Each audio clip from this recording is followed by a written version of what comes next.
And speaking of things to enjoy, I just wanted to take a moment and talk for about a minute or so about the reception that the podcast has been getting at, let's just say, some of its new online homes, some of the newer Edmonton Oilers fan groups where it's been shared over the past few weeks.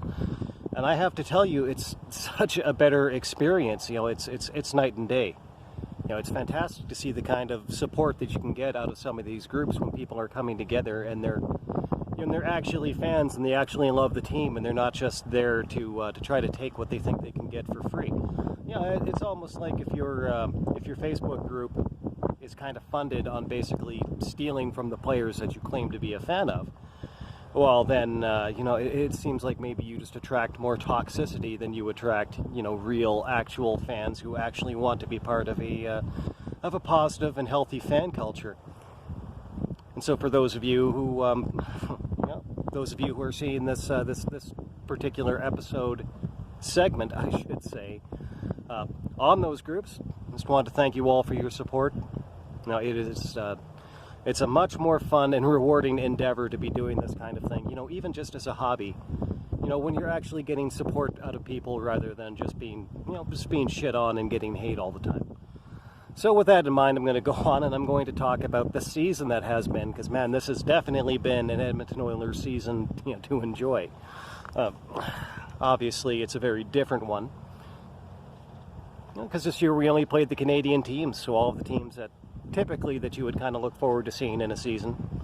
Admittedly, we didn't get to see Colorado. Admittedly, we didn't get to see them play Dallas. And we didn't get to see them play some of the traditional Eastern rivals, like, say, the Boston Bruins or the Philadelphia Flyers. So in that particular sense, you could almost say that maybe there is a degree of incompleteness to this season. It's always going to kind of stand out with that asterisk. But in terms of result at the end of the season, I mean, going to the playoffs as the second seed in the North Division, that's definitely nothing to sneeze at. And so, of course, there was Connor McDavid's absolutely outstanding performance this season, and that is something that obviously has to be talked about. But one thing that I think maybe slipped under the radar just a little bit more, I mean, some people have been talking about this, but it hasn't been as common in the discourse surrounding the team as Connor McDavid's, I believe, 104 points on this season, on a 56-game season. That was an absolutely brilliant performance. But Tyson Barrie managed to lead all NHL defensemen in scoring this year. And the most amazing thing about that is that, when he came into Edmonton here at the start of this particular season, he was a player that in a lot of ways, he kind of came at a bit of a discount. He came for cheap. He actually did have better offers on the table in terms of, the monetary end of it than what he got out of Edmonton. But he came here because he was disappointed with his performance in Toronto over the past couple of seasons and thought that he really needed to come and prove himself. And man, did he ever manage to do it. But of course, no player goes out and plays a full 60 minutes on their own. It's a team sport. And so just like with Connor McDavid's Art Ross Trophy, the entire team actually does have a hand, does have a share in Tyson Barrie's accomplishment this year.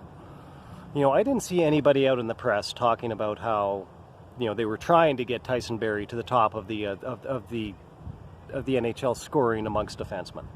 The way that Leon Draisaitl talked about, the entire team just working their ass off to make sure that Connor McDavid did get to 100 points this year. That was something of a team project. And I have a feeling that even though nobody said that it was, I got a feeling that Tyson Barrie topping out on the all NHL defensemen in scoring this season was also probably something of a team project, if not a personal project of Connor McDavid.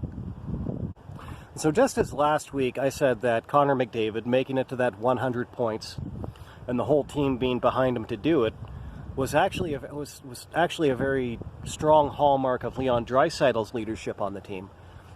I do think that it probably should be said, it should be surmised at the very least, that Tyson Barrie leading all NHL defensemen in scoring this season was a very strong hallmark of Connor McDavid's leadership.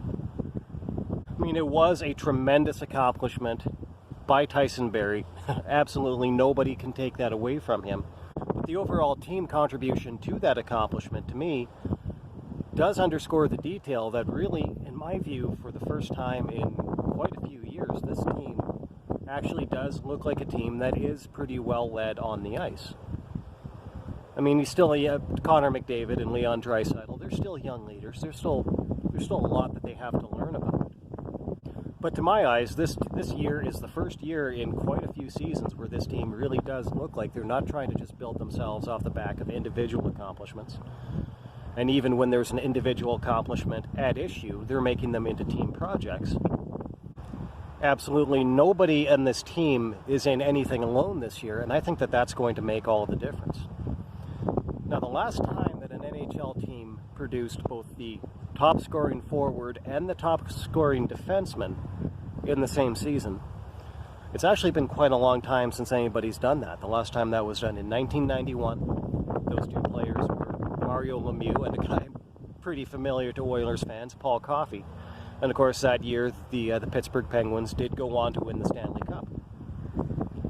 And so if you want to look at some more importance in terms of things that we should make for a pretty encouraging outlook on the playoffs this year.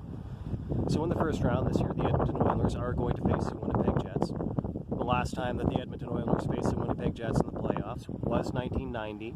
They did win that series. They did go on to win the Stanley Cup. Of course, none of these things are guaranteed. None of these things set anything into stone. They still have to go out. They still have to work hard, play those games. But I have to say that there are definitely some very promising signs this year, and I am very excited for these playoffs.